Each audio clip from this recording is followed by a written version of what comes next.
presented by Ganesha Films Studio. रुमाल से पोछै छिलो रवागे जान पूरे दिल रुमाल से जब से गेल छोड़ के तू हमारा अपना ससुरवा गे जान जब से गेल छोड़ के तू हमारा अपना ससुरवा गे जान जब से गेल छोड़ के तू हमारा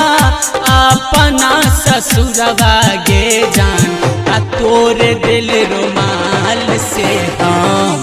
पोछै छिलो रवा गे जान आ तोरे दिल रुमाल से हम आ पोछै छिलो रवा गे जान तोरे दिल रुमाल से रुमाल से रुमाल से हम पोछै छिलो रवा गे जान। Recording by Ganesha Films Studio, Haspur Belhi Chowk. तोरे दिल रुमाल से हम पोछै छिलो रवा गे जान तोरे दिल रुमाल से हैस जान तू तो गेले ससुराल गे कानी कानी दीवाना के